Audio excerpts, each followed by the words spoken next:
Hello, hello.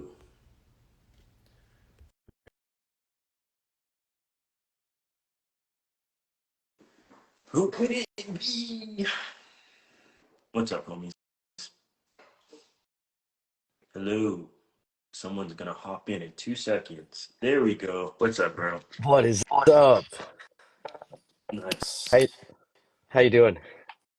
I'm doing all right, bro. How are you? Oh, I'm pretty good. I'm pretty good. You look pretty excited. Yeah, nice. Bro, Yeah, no, anything is better than that prep call we had. yeah. Well, so I'm just back to my regular self now, so I have a little bit more energy, so it's Okay, nice. bro. Look, the questions already start. So, okay, guys, let's set the expectation here. We're gonna be talking about bulking. I obviously have been bulking for coming up on 7 months now, and then Kyle is about to undergo his gnarly pushing up phase here. So we're gonna get into the ins and outs of that. So yeah, start us off, bro. Go for it. Yeah, okay. So I figured honestly we should probably touch first topic being on how to set yourself up for a good off-season phase, you know? I feel like obviously, that's the building block and everything that we're gonna have moving forward. So, that's probably the best thing to talk about first.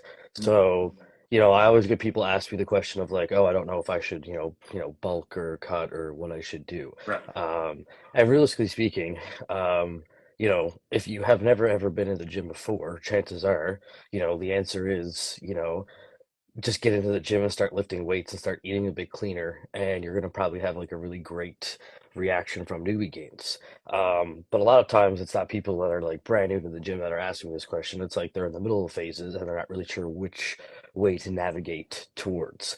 And I really think that, in order to set ourselves up for a really good off-season phase, then we should be in a really relatively good lean state and have really good insulin sensitivity because, of course, our goal is not necessarily to put on as much weight as fast as possible. Our goal is over the course of time, how long can we consistently put on a little bit of weight to maintain relative leanness so that we keep that insulin sensitivity in check? And for those of you that are listening, you probably heard me say the insulin sensitivity a couple times now, and that's obviously just our body's ability to actually like, uptake glucose and actually optimally use it, aka, shuttle carbs effectively and use them without storing things as body fat. So, of course, as we continue on into a calorie surplus, which is obviously what we need to do in order to go into a bulking phase, over time, oh yeah, so I'm already started. Let's go. Let's count how many I do in one call. Just one. Um, but yeah, so like obviously the leaner I start off myself into a bulking phase, the longer my runway is going to be to work with because over time that insulin sensitivity is going to slow down. So the larger I start with, the longer I can go with, if that makes sense to everybody listening. So I think that that probably answers the question in terms of like when I should be evaluating if I should be bulking or cutting. And it's like, well, if I'm at this point just accumulating body fat, then chances are I should not be continuing on pushing a surplus. Um, but we need to also now, go into our next topic, which kind of bleeds into, as we are going through a bulking process, that obviously there is going to be some fat gain that happens along the way. Um, and like to touch on that's what I kind of said earlier in the capacity of like, we're not trying to put on as much weight as fast as possible. We're trying to do it, as long as possible as for, maintaining consistency as long as possible is what's going to grant us the best result.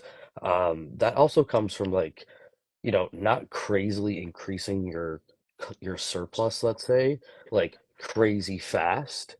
So, there's absolutely no need to like jump your calories up like 500 calories at a time, and I think that that's something that, people need to be mindful about is like, I'm not just going to go from like, let's say like 2,500 calories up to like 3,200 calories. Like that's just obviously not reasonable, and that's going to again shorten that runway, and slow down my insulin sensitivity response.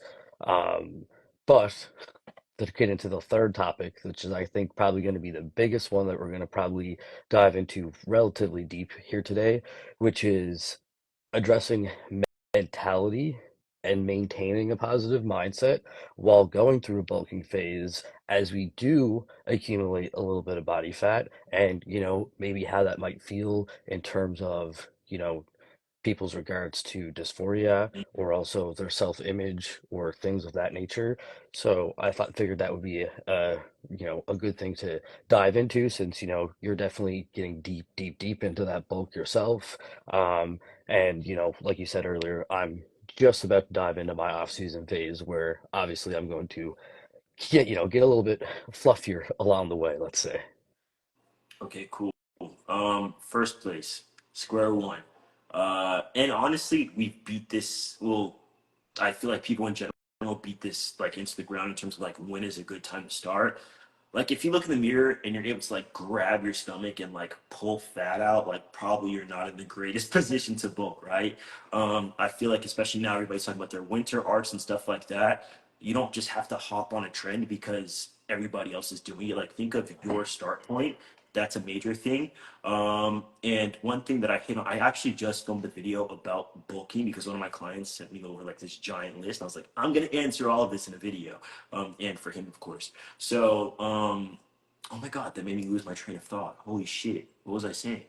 You were you're gonna bleed into essentially like starting when to start a bulk and kind of how like when you should transition into I think a bulk or a I've had commonplace. like fog brain from eating too much food. Holy shit. Okay, no. That's a real Um, thing. That's a real no, thing. like genuinely speaking, holy shit. Okay. Let me spin that off into a different thing there. I totally forgot what I was gonna say. Um, But we okay, were here's one thing, right? Essentially, a big thing is a lot of people just want to bulk because that's what everybody else is doing. But a lot of it is you don't want to bulk just to say that you bulked, right? I see a lot of people that are like, I'm bulking, bro. And then I just like look at their progress and I'm like, no, you're not. You're not bulking. Like you might be having a fun, snack here and there, but realistically, you're not eating on a scheduled meal timing. You're not gaining mass. You know what I mean? And that's one aspect of it of like people just saying they're bulking to bulk and they just jump right into a diet and then all of a sudden, I want to see my abs, man. You have to genuinely commit to what it is that you say you're doing, right? So if you say you're bulking, understand that that should take at least 12 weeks, like minimum. Like that's like babying around with the bulk, to be honest, and then up from there, right? So a lot of people will be like, oh, I'm eating more food.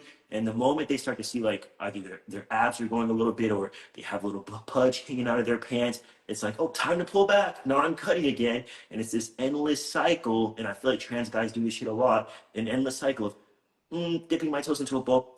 No, I'm kidding. No, I'm kidding. You can't do that. Like you have to choose what you want to do and stick to that shit. Okay. So this isn't exactly like when to bulk, but generally speaking, like just I don't know. Maybe I'm making an assumption that it's pretty obvious, but if your body composition is like less than great, you're probably not in a good position. And this is what I was going to say earlier.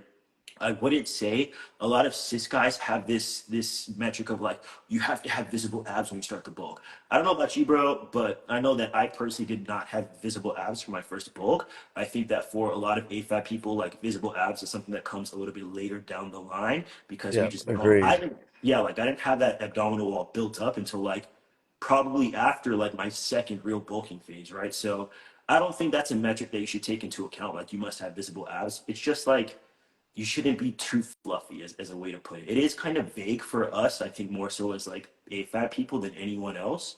But I mean, also like be so for real with yourself as well. So yeah. Yeah, 100%.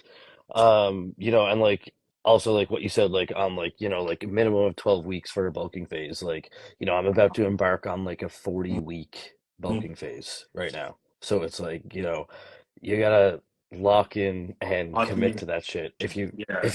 If you really want to commit to that, like you're just said like you're in like month 7 of like bulking right now. Do you know what I mean? So like ultimately like that's if you want significant change then it's going to take significant consistency over time, and that's what bodybuilding really is. It's like, how many days in a row can you check off that box of consistency? Ultimately that's going to result in the biggest results. um But yeah, someone also asked here. I want to make Mini sure. cuts, right? Yeah, someone also asked what our workout split was. So do you want to go first, or do you want me to go first? Sure, yeah.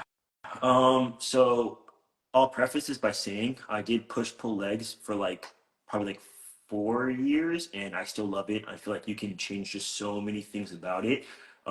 With that being said, I feel like as we know, my hamstrings and like my posterior chain as a whole is like pretty underdeveloped. So right now I'm doing chest and triceps, hamstrings and glutes. Oh yeah, we talked about this, hamstrings and glutes. And then I'm doing a pull day, and then quads and calves, and then also delts and arms. So that's my split. Okay, beauty, beauty. Love that. Um, yeah, so I'm kind of like in between phases right now. Usually I really like to do like a three on one off split, meaning like I train 3 days in a row, then I take a rest day, train 3 days in a row, take a rest day, and that's my full split rotation.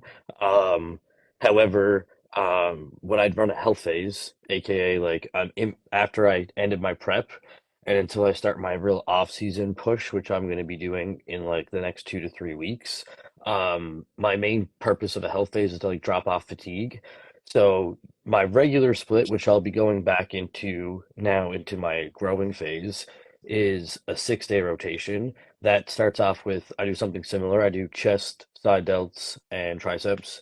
I then do a full quad day, and then I do lats and biceps. Then I rest, then I hit shoulders and triceps, um, back and hamstrings, like upper back and hamstrings, and then a full arm day, and then I rest, repeat. So that's like my standard split that I find works like perfect for me in terms of like volume and recovery and all that Mhm. jazz. But currently right now for my like drop off fatigue phase, I'm currently doing like a 5 day split. So I'm basically doing like a bro split right now. So I do like a full chest day with like one side delt movement. Um, you'll notice that any single time I have any type of split, I do side delts a minimum of twice a week. That's like bare minimum for me, in my opinion. Um, and then I'll do a full leg day. So I was doing like all quads, all hamstrings, adductors, glutes, calves, everything.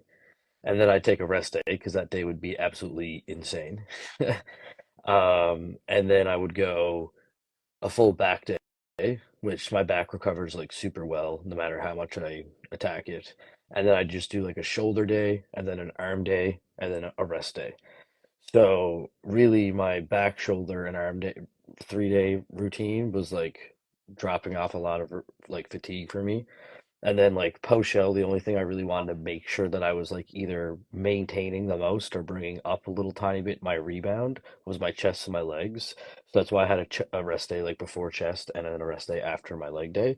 But like usually I do 2 back days a week and I do 2 leg days a week. So like the amount of fatigue that accumulates is like so much more substantial than doing legs like once a week and then just like chilling out the rest of the week, you know? So I find for me, it's really good to drop off fatigue.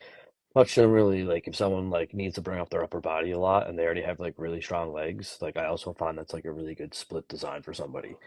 So anybody who's listening who's like, yeah, my legs are like my dominant, like much stronger body part, then like that's a really good split design to like create balance between top to bottom. Hmm.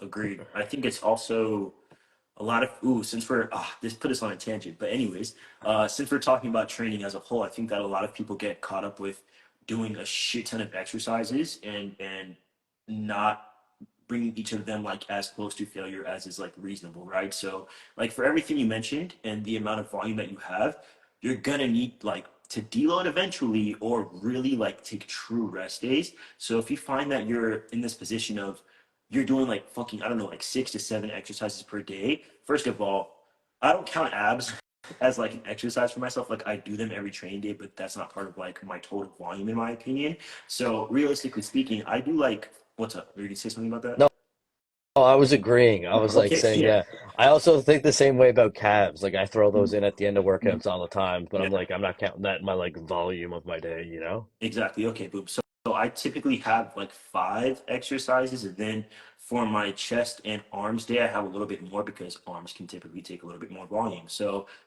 when I do those 5 exercises, I'm walking out of the gym like fucking scraping off Toast. the floor. Yeah, Yeah, like I'm yeah. fucking done. So when I look at people have me like look at their, even though like if I didn't create them, like I'll still help people out. And I'm like, how are you doing 7 exercises? Like, no, the fuck you're not. Like that's not happening. Especially if you're timing your rest and actually properly like resting from each exercise to exercise and within each set, you'd be in the gym for like 3 hours. Like it just simply makes no sense. So Yeah, I'll do like exercises in a workout that's myself, insane. but it'll be like But how many sets? I do two working sets of everything, like strict. Like I'll do like for example, like let's take like my like a Latin bicep day. Jesus. Like I'll go in and I'll do like like two sets of like stiff arm pull throughs just to like Mhm. not heavy, just to open up my back. You know, it's like just more like a primer for my actual So workout. like You you're know what I mean? counting, but are you counting that towards your total volume? No, I won't count that towards total volume. That's just like an opener. And then I'll like probably do like a single arm pull, like cable pull down, and I'll do like two working sets on that. Mm-hmm. So that's like getting my whole lat. Then I'm like doing like a plate loaded single arm row for two sets. Then I'm doing like a reverse pull down. I'm doing a seated row, and then I'm doing like a lat pull down to end off.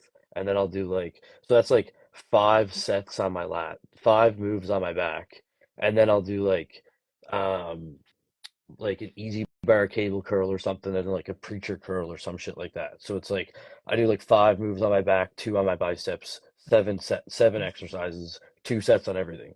Do you know But what I are you mean? counting those like opener movements, like I guess pre-exhaustion, like mind muscle connection movements, as your 7 exercises, or those like two warm-up exercises Those are just essentially?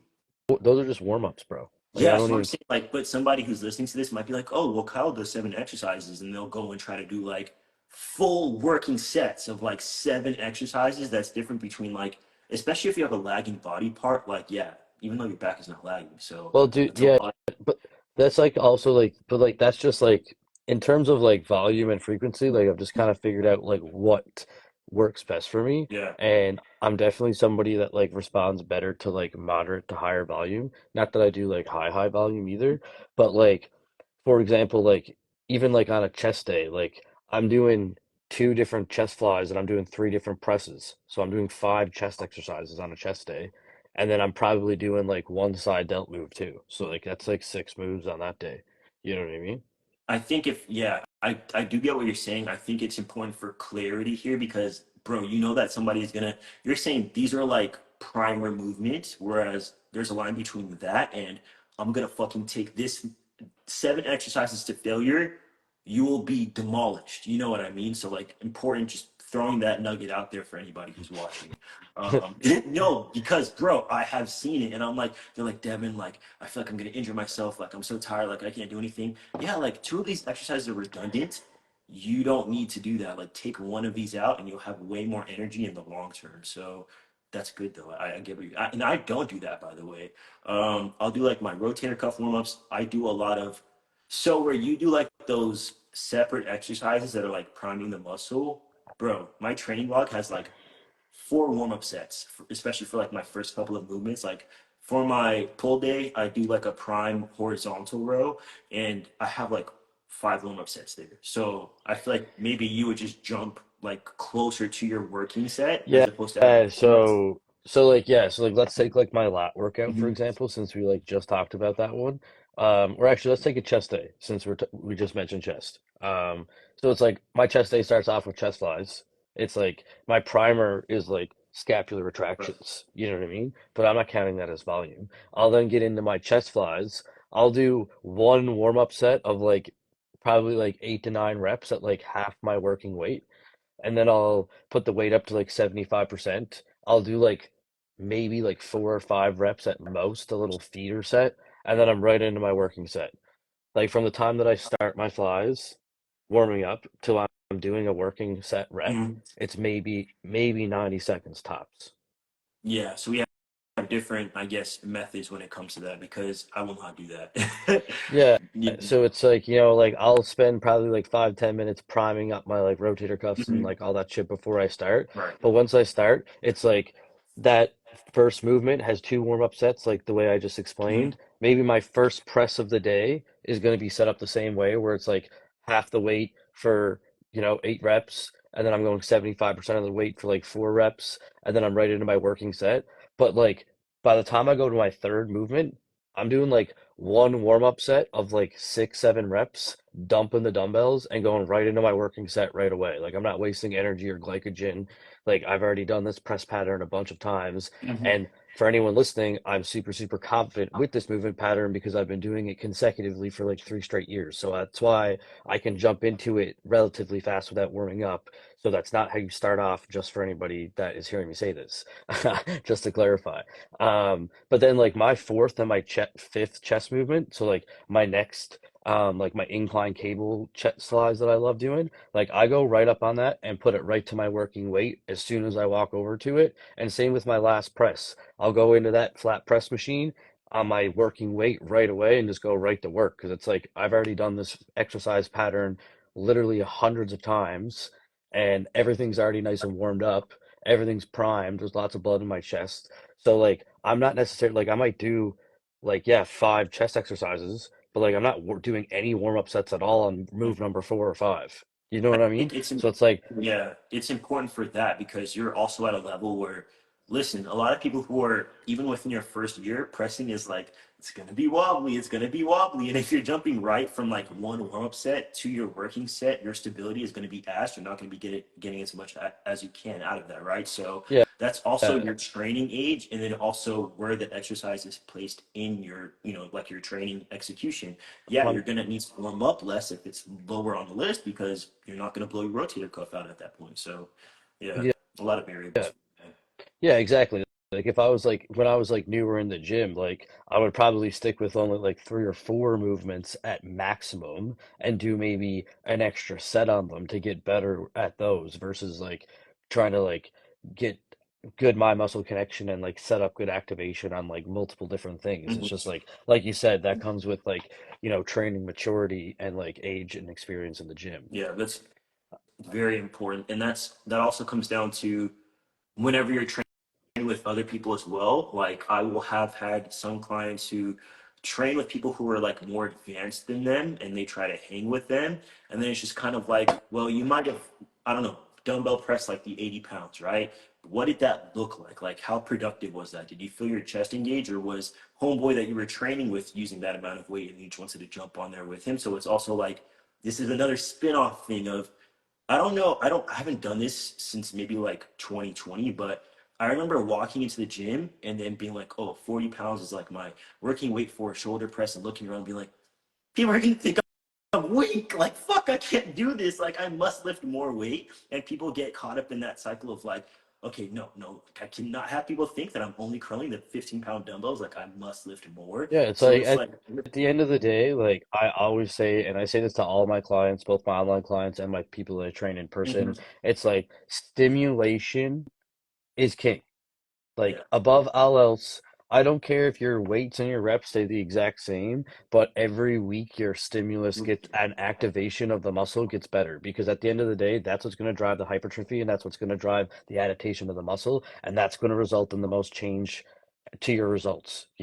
So it's like as soon as and like that also ties into like maximizing your bulking phases. It's like don't just move shit to point A to point B, like get good activation and maintain that good quality stimulus as you work your way through increasing your weights and your reps. that is a good way to put it. And I think that a lot of people will fall into this trap when they're bulking of kind of shifting towards like powerlifting style of training. Like, well, I'm eating all this food, I have to be moving up in my weight every single week. And like, yeah, it's important that you are making going with progressive overload, but that looks different. It doesn't look like adding 5 pounds to your dumbbell press from week to week because that's just like, unless you're enhanced, that's probably not going to That's happen. definitely not gonna happen, Yeah, no. yeah, like it's simply like, not going to happen. And it's like also even if like, even if you are enhanced, that's yeah, probably not happening. it's been a like minute, bro. I don't know. Shit, I don't know. uh it's But like shit, I'd be like lifting like I'd be like benching like 600 pounds by the end of the winter. yeah, no, well, there's definitely a point of diminishing return, and even that's like the age-old question of like low weight, high volume for dieting and high weight or whatever the fuck, low reps Yeah, for that's bulking. such bullshit. For anyone listening, that's bullshit. Like, don't ever fall into that Yeah, trap. your Mm, training should stay like To relatively the the same, or else you're simply yes, gonna lose some muscle mass. Like there's no it's way like about it. Another myth as just well. think about it like this: whatever built the muscle is what's going to keep the muscle. Simple. Simple, yeah. That's the best, most simple way to put it for sure. Yeah. Someone also asked here, what do y'all think about mini cuts midway through a bulk to mitigate that fat gain and to keep going longer? Yeah, so that's actually a great Yeah. question because like where I'm actually going into this, like I said, like 30 to 40 week off season here right Mhm. now because your boy got a lot of growing to do. Um, Realistically speaking, like I'm going to be running a mini cut at some point in time. Like obviously you're going to run into a point in time, or I'm going to run into a point in time for a fact Mhm. where my insulin sensitivity is going to slow down and it's no longer productive. I always say like, a lean, like from a lean standpoint, you're going to be able to gain more fat, like Of course, effectively, yeah. more efficiently. So realistically speaking, I'll probably get like a good like 24 weeks into my first phase of my bulk, and then I'll run like a 6 week mini cut phase where I'll just pull calories down a bit, add cardio back in for a little tiny bit, and basically from there I'll see that body fat percentage clean up a little bit, which is always fantastic. But also like my appetite's going to increase, my insulin sensitivity response is going to get a lot better. So then as I go back into a bulking phase two, then I'm going to be in a much more optimal place to actually utilize those nutrients that I'm consuming Mhm. and like be able to push my bulk and actually get something out of it versus just like having a shit ton of water retention and driving up my blood pressure unnecessarily with excess fat gain. Yeah. Um, so yeah, so I definitely think mini cuts are actually super beneficial if you're somebody who like really wants to maximize how much you're growing. Because obviously when we do a long-term cutting phase, like yeah, it's great to be able to see your abs, but like, anyone who says that you're growing during that phase is full of shit because you're not growing while you're in a deficit. So unless you're enhanced, then there's a possibility. But realistically speaking, like, even in that case scenario, like most times we're just trying to maintain our muscle. So we're not necessarily making progress on building mass. So if that's your goal to build a lot of mass and you want to commit to like a full year of bulking, well then, we have to face the fact that, there's probably going to be, maybe one, two, even three mini cut phases in a full year bulking phase, Yeah. and that's just from what I experience with my clients. I don't know if you got anything that you want to touch on that as well. Yeah, no, for sure. I think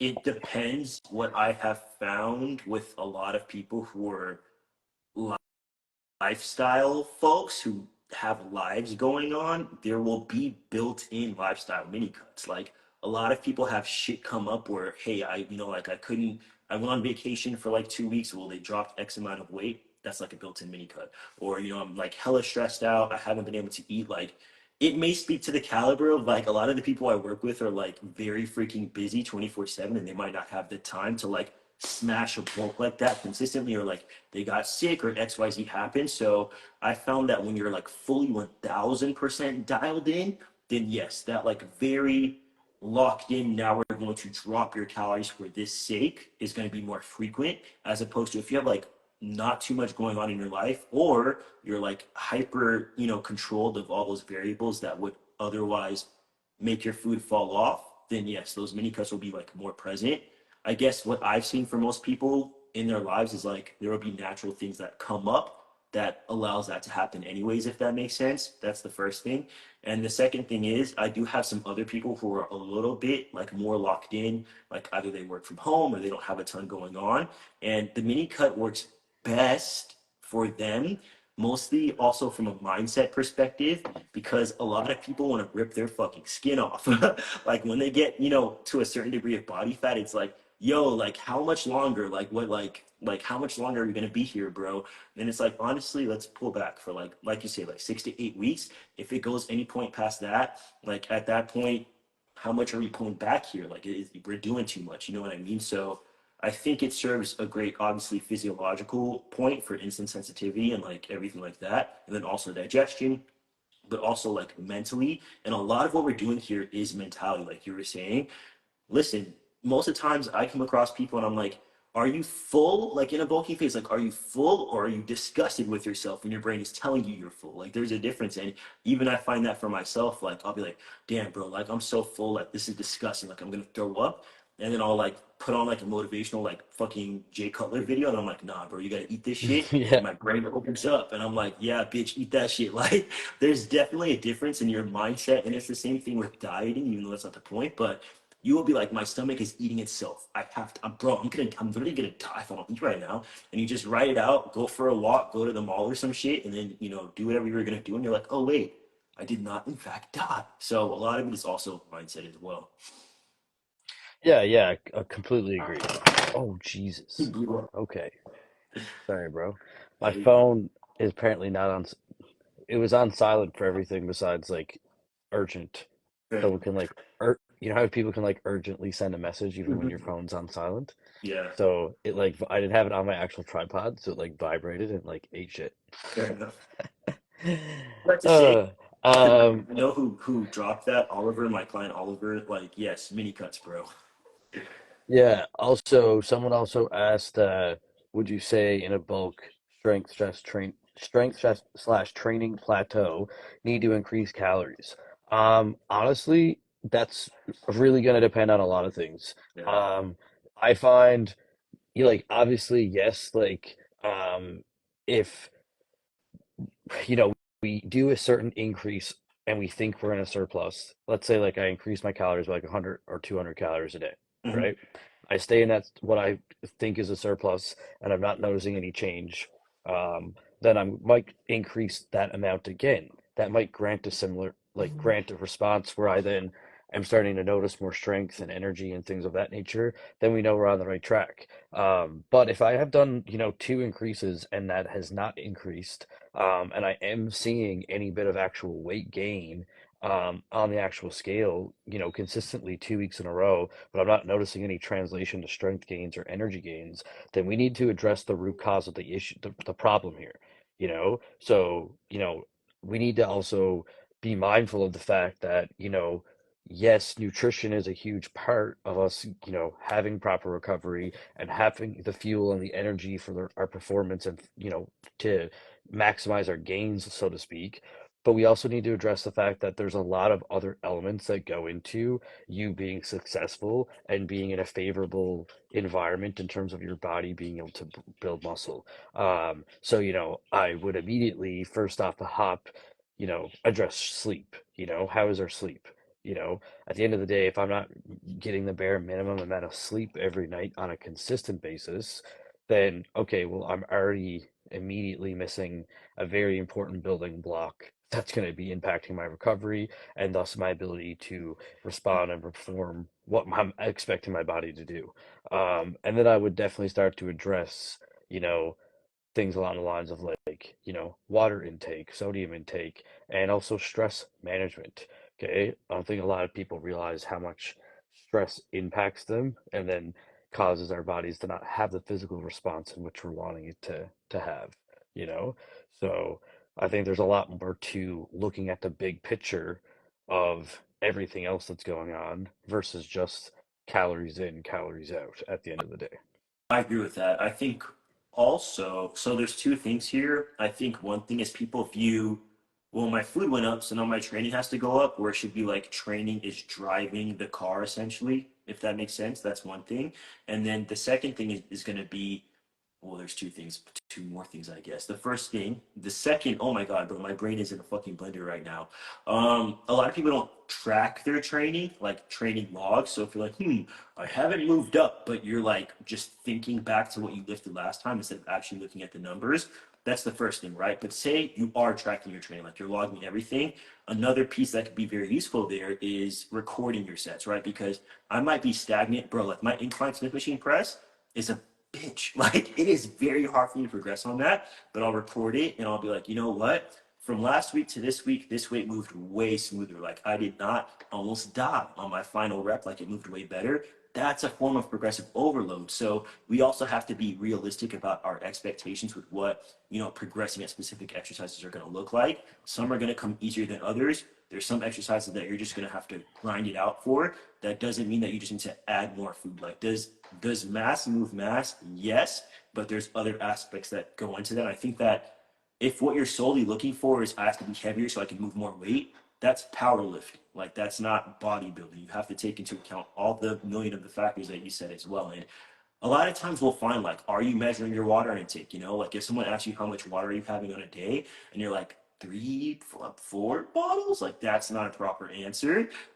You know, how off, like how many hours of quality REM sleep are you getting? Like these are all variables that a lot of people will like jump past all that boring shit and just think, I think I should be eating more food. Like no, there's those are the factors that matter on top of your food because at the end of the day, you don't need a shit ton of food to make like real good progress. So yeah, was there Yeah, anything? and like at the end of the day, I do think like the leaner you are, the easier it is for your body to actually, undergo muscle protein synthesis. So I think that's a valuable point to also That's consider.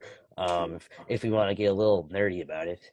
Um, Someone asked the question here, is there any specific splits you'd recommend for people who struggle to grow arms and legs? My chest and shoulders grow very well. I am the same way. My back is pretty hard to fatigue.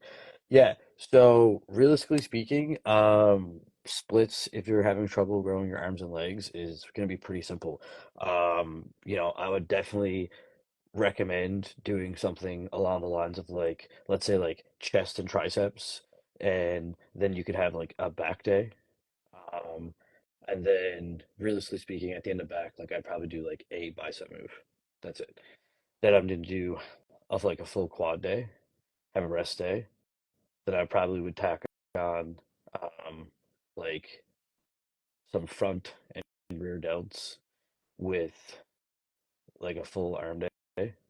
Um, After having like, I probably swap like go into like you're basically gonna want to have like a full hamstring day focused movement, and then like a full quad focused day. So I probably would go like Yeah, push A with triceps, um, then go into your back, smoke your quads, take a rest day, have like you know a little bit more delt work that we didn't hit on our first day. So like push B, um, gentle Lord and Dine. um, and then realistically speaking, like move into like hamstrings, maybe like a little bit of glutes, and like an accessory day for like something that's like a weaker body part.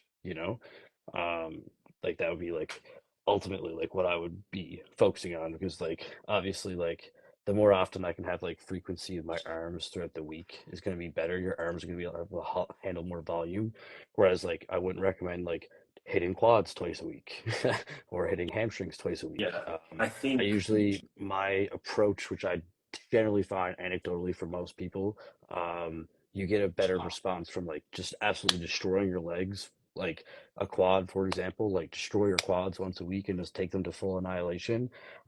And then like, yeah, when we hit our arms, like we can definitely get like crazy pumps, but we're not going to be able to train them to failure like we could like with our legs. So they're going to recover at like a much faster capacity where they're also a smaller muscle group. So that's kind of my that's what perspective. you just said. Like that's also the important piece is I will find, like, I look around the gym and most people do not train their biceps with like the same intensity that they might, if they're really taking it there, train their delts or their chest, right? Like, people are all about, bench pressing till failure and everything like that, but a lot of people do not have the same intensity or like pushing it to failure for arms. You know what I mean? And I think that's a big thing. We can talk about the splits and the volume and everything like that, but you have to, and this is where recording your movements becomes like very helpful. Like, take that shit to failure. And a lot of people are like, oh, like it's not that hard to train biceps. Dude, like sometimes I'm like, is my skin gonna fucking rip off of my tendon? Like this shit Man, is like like when I'm done, like I literally start off my like by the time I'm done my second set of Mhm. biceps on an arm day, like I'm literally like, holy fuck, my excuse my French, but like my skin is splitting. Like if It's- I'm like I can't even scratch my ear right now because my bicep is so tight. Like you know what I yeah, mean? It's like I yeah. go in and do like my first drop set of the day, and I'm like, okay, holy shit, there's so much blood in there right now, I can't even move. I think So that's the it's more, like. yeah, that's the more important piece is more so assessing your intensity because listen, you could sit here and have the perfect split, the perfect volume and everything like that, but if you're not truly taking that MF to failure, like someone has a gun to your head type situation, like them shits are not gonna grow. Like, and that's the same thing with any muscle group, but Yeah, I mean, take it to failure. There's a million different splits you could do. Like I do something differently. Like I do, I do my triceps with my chest day, and then I have a full arms day. It's a little bit different. And I've pretty much always had triceps and biceps being hit 2 times per week. But I will say, like in the past 7 months, like my arms have grown way more just because I'm not fucking about. Like I would be like, oh, well, I train my back so hard, so now my biceps don't really have, that much energy to really push or whatever the case may be. No, I'm like, no, bro, like these shits need to grow. Like I'm gonna take this to failure, even if it feels like my arm is gonna explode. And I'm not talking about like a pump, like, yeah, there's so much blood in there. Like, no, like squeezing into the biceps to the point where it feels like that shit's gonna end up on the ceiling. Like it's crazy, you know what I mean? So like it might sound like super graphic to explain everything like this, but I feel like people who really take it there, like they know what we're talking about. So that's the biggest thing. It's a lot of it is just intensity. Yeah, exactly. And like no one can teach you intensity, and no one can keep you accountable for that besides yourself, you know? Yeah, So it's at a the end of certain the day, insistency. Yeah, that's really why I love the gym so much because it's like the most fair exchange. Whatever you put in terms of time, intensity, effort, like that is directly what you're going to receive back, like in terms of your results, you know? So it's really up to just you to really push that intensity envelope and get maximize how much you're getting out of and everything. having that standard for yourself because sometimes I'll get like shit sleep or like I'll have stressful life stuff and I'm like, bro, like I don't really have that energy today. And it's like, you know what? No, like do not half-ass this.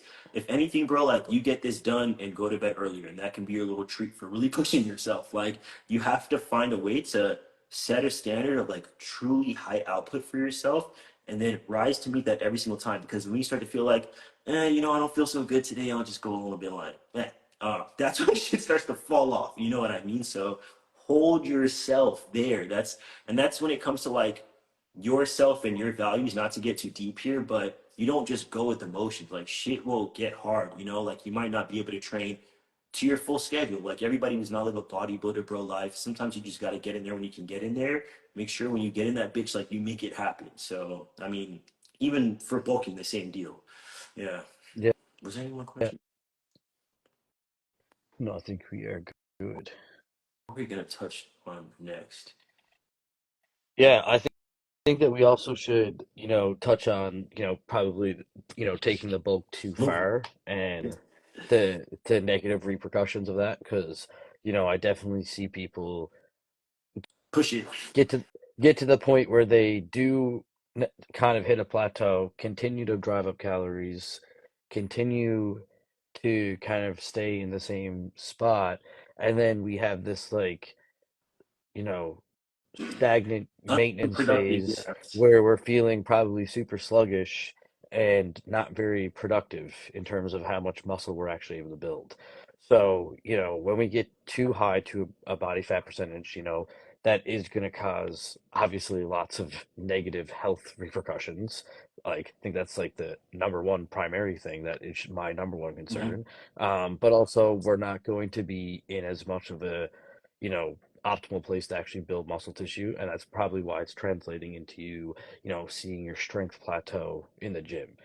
So, I think that it is also appropriate to touch on, you know, if there is a point where I've maximized how much my body is able to push, then we should be going into a cutting phase.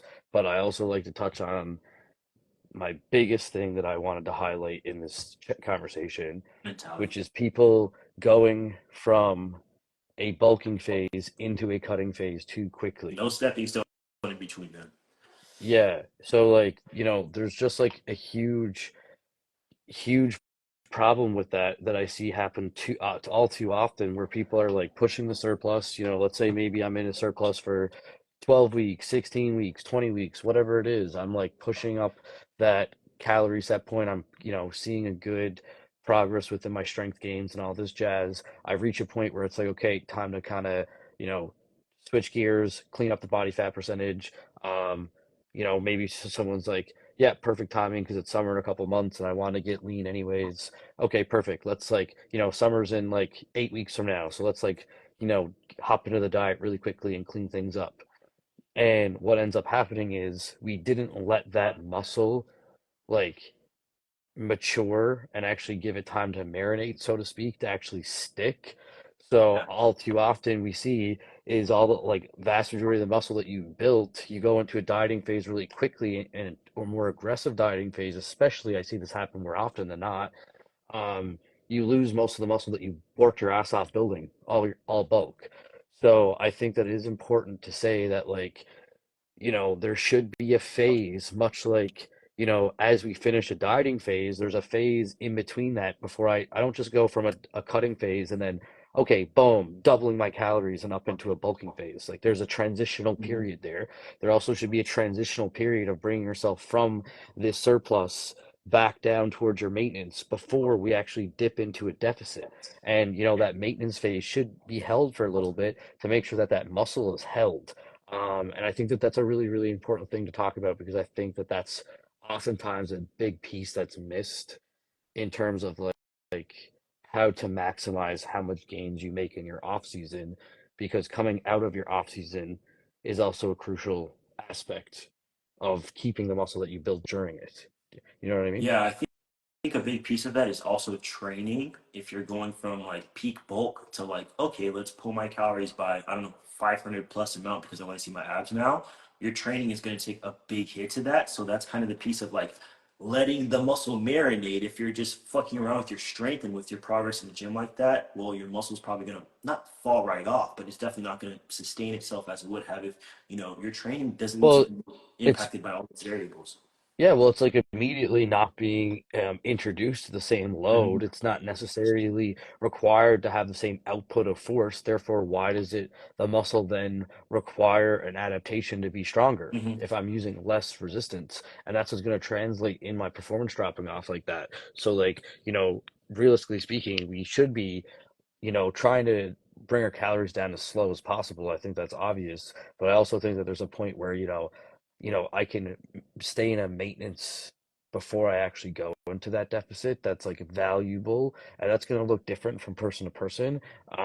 That's why I think it's like super important, before you run all these things on your by yourself, like, hire a coach who's able to educate you and like tell you about when and where. Oh no, there you go. Okay. Um, But yeah, so I guess that's kind of like, a decent thing to note to end on, which is like, how to transition out of the off season as well. Because obviously, like us all, we do an off season to grow. We do our bulking phases to make progress. So we want to, have something to show for that once we shred down and go through a cutting phase. So taking your time and being patient is probably the most valuable lesson that we can take away from this, I would say. Yeah, the biggest thing is just not, bulking just to say that you bulked and then you diet down and you compare your pictures and you look the exact same. Well, something went wrong. Something went terribly wrong. So Yeah. all of those different factors to look at, and it's not just like, okay, bro, I'm gonna lock in for 3 months and then see what happens. Like you have to continue. Like you have to keep going. And even with bulking, you think like, oh, I'm eating more food. Like I'm not having cravings, like physiological cravings, like, ooh, I'm gonna kill myself if I don't get a donut right now. It's just like, dog, like I'm tired of eating this food. Like this would be so much easier if I could eat this thing. So, like the demons are gonna come for you, like no matter what kind of phase you're in. And it's up to, or even like, bro, I had this moment the other day where I woke up, my alarm went off, and I was like, oh, we're doing this again. Like again, right? Yeah, again. Like it's like the same shit every single day, no matter what. And I mean, it's not for a lot of people, but I think also adjusting your expectations of, you might look at, for example, like Kyle's massing phase, or like Kyle stepping on stage, or like even like myself, like this is my life, like this is what I do. You can't look at us and have the same expectation if you're like someone who, I don't know, has like an entire family. Can you make that work? Sure. Are you gonna have instances of like not being able to hit that training session, or like not being able to push food as much because maybe you have other shit to do? So I think that like having those realistic expectations for your progress, as not sexy as that sounds, is going to put you in a better position to just keep going as well. There's nothing worse than like you have this big immaculate dream for yourself and it doesn't happen in 3 months and you just feel like a piece of shit. Like no, do it again. And then you'll be like 10% better next time. And then next time. And then next time. And it just, those positive habits that you get going and that accumulation of like the habits and like the muscle and getting stronger in the gym, your gains are going to be like amazing for years to come, as a way to put it. I don't know. I got sappy, but Yeah, I feel like it just makes and sense. it's like, realistically speaking, like everybody always preaches it, but like, the shit just takes time, it takes time Yeah, for exactly. everybody. And it's just a matter of like, sticking with it and, just believing in yourself to see that end goal actually come to fruition by just checking off those boxes each day. And that really like ties into like, you know, embracing like and finding comfort in the discomfort, knowing that your bulking phases are just a temporary phase to get you to achieve the end goal that you're looking for, Yeah, it's right? like chess. It's like you move this piece so that you can move that piece later on. Even though I cannot play chess, but I know that much. Yeah, same here, bro. I'll take that on the chin. Um, but I got to hop in my car and jiffy out to the gym because I got some evening personal training sessions to get to. But this was super, super dope. I hope that everybody listening had a good time here today. Thanks everybody for the questions and tuning in. I think me and Devin are going to start doing these a little bit more regularly since you guys are all loving them so much. Definitely. Um, yeah, and I always like seeing you, bro. Hopefully, I'll be over your way real soon. I also am actually coming over there next year, so Mhm. details to be determined. We'll talk. We'll talk. All right, Yeah, for guys. sure. Love you. Later. Peace out, bro. Peace out.